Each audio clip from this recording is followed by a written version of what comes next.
चार विद्वानों की मूर्खता। बहुत समय पहले की बात है। उज्जैन नगर में चार ब्राह्मण मित्र रहते थे। वे बचपन से ही साथ पढ़े थे। चारों अत्यंत विद्वान थे और उन्होंने अनेक शास्त्रों का गहरा अध्ययन किया था। वे वेद, पुराण, ज्योतिष, व्याकरण, तर्कशास्त्र और मंत्र विद्या में निपुण थे। दूर दूर तक उनकी विद्वता की चर्चा होती थी।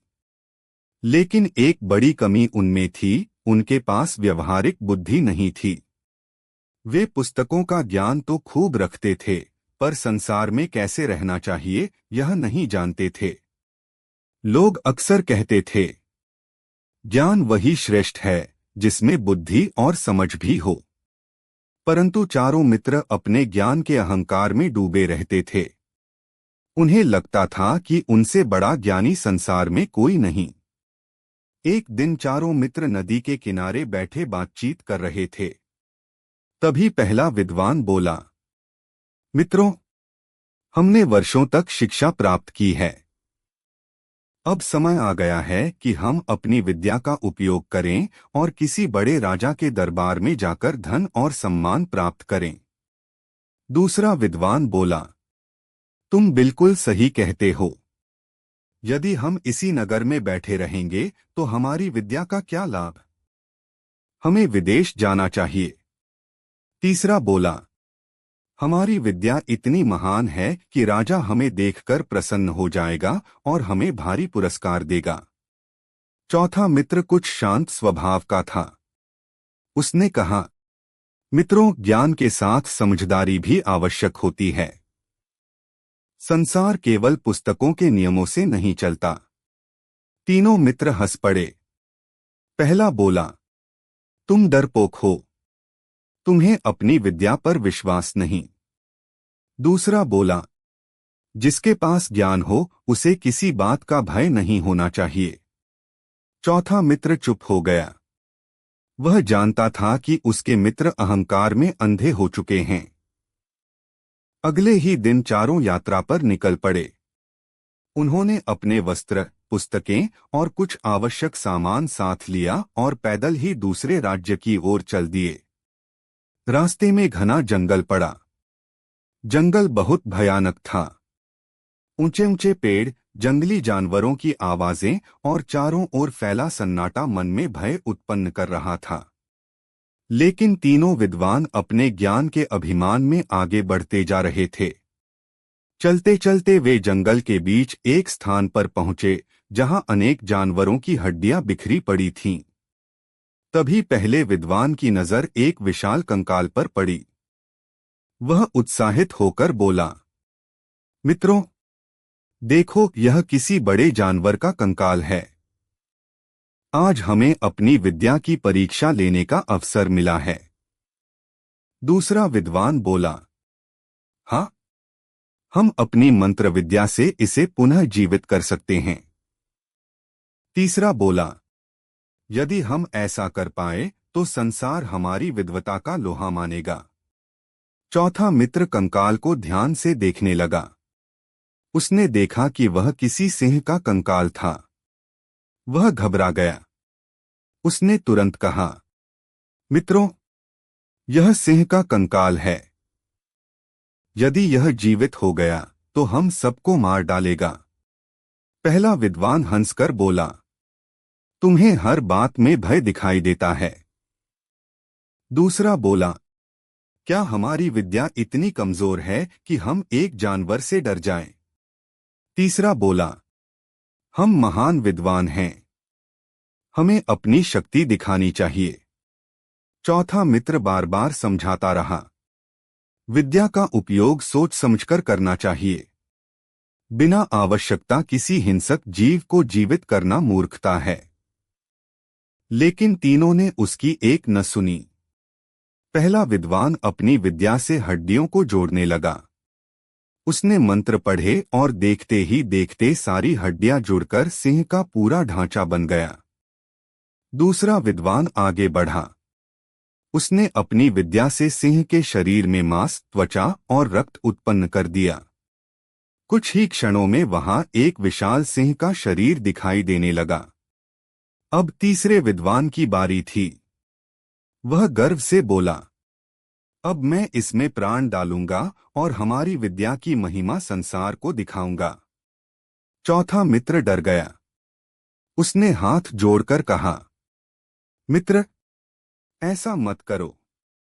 यह सिंह जीवित होते ही हम सबको खा जाएगा। लेकिन तीसरा विद्वान बोला, मूर्ख मत बनो। तुम हमारी महानता से ईर्ष्या कर रहे हो। चौथे मित्र ने देखा कि अब कोई उसकी बात नहीं सुन रहा। उसने तुरंत पास के एक ऊंचे पेड़ पर चढ़ना उचित समझा। वह पेड़ पर चढ़ गया और ऊपर से बोला, यदि तुम मेरी बात नहीं मानते तो कम से कम सावधान रहो। तीसरे विद्वान ने मंत्र पढ़ना शुरू किया। उसने आंखें बंद कीं और जोर जोर से मंत्रोच्चार करने लगा। अचानक वातावरण बदलने लगा। तेज हवा चलने लगी। जंगल में अजीब आवाजें गूंजने लगीं। कुछ ही क्षणों बाद सिंह की आंखें खुल गईं। वह धीरे धीरे उठ खड़ा हुआ। सिंह ने चारों ओर देखा। उसकी आंखों में भूख और क्रूरता चमक रही थी। तीनों विद्वान अपनी सफलता पर प्रसन्न होकर मुस्कुराने लगे। पहला बोला, देखा, हमारी विद्या कितनी महान है। दूसरा गर्व से बोला, अब हमें कौन रोक सकता है। लेकिन अगले ही पल सिंह जोर से दहाड़ा। उसकी भयंकर आवाज से पूरा जंगल कांप उठा। तीनों विद्वानों के चेहरे का रंग उड़ गया। सिंह ने बिना देर किए पहले विद्वान पर हमला कर दिया। वह कुछ समझ पाता उससे पहले ही सिंह ने उसे मार डाला। दूसरा विद्वान भय से भागने लगा, लेकिन सिंह ने उसे भी पकड़ लिया। तीसरा विद्वान मंत्र पढ़ने की कोशिश करने लगा, परंतु अब बहुत देर हो चुकी थी। सिंह ने उसे भी मार डाला। पेड़ पर बैठा चौथा मित्र यह सब भयभीत होकर देख रहा था। उसकी आंखों में आंसू आ गए। सिंह तीनों को मारकर जंगल में चला गया। कुछ देर बाद जब सब शांत हो गया, तब चौथा मित्र धीरे धीरे पेड़ से नीचे उतरा। उसने अपने मित्रों के शव देखे और दुखी होकर बोला, काश तुम लोगों ने मेरी बात मान ली होती। केवल पुस्तकों का ज्ञान मनुष्य को बुद्धिमान नहीं बनाता। समझदारी और विवेक भी उतने ही आवश्यक हैं। वह भारी मन से वहां से चल पड़ा। चलते चलते वह सोचने लगा, ज्ञान का अहंकार मनुष्य को विनाश की ओर ले जाता है। यदि विद्या के साथ विनम्रता और बुद्धि न हो तो वही विद्या विनाश का कारण बन जाती है। कई दिनों बाद वह एक गांव पहुंचा। वहां लोगों ने उसे भोजन और विश्राम दिया। गांव के मुखिया ने उससे पूछा, तुम इतने दुखी क्यों हो? तब उसने पूरी कहानी सुनाई। गांव के बुजुर्ग ने कहा, बेटा, संसार में केवल शिक्षा ही पर्याप्त नहीं होती। जिसने व्यवहारिक बुद्धि नहीं सीखी, उसकी विद्या अधूरी है। चौथे मित्र ने सिर झुका लिया। उस दिन के बाद उसने निश्चय किया कि वह कभी भी ज्ञान का घमंड नहीं करेगा। वह लोगों को भी यही शिक्षा देने लगा कि विद्या का उपयोग हमेशा विवेक और भलाई के लिए करना चाहिए। धीरे धीरे उसकी ख्याति दूर दूर तक फैल गई।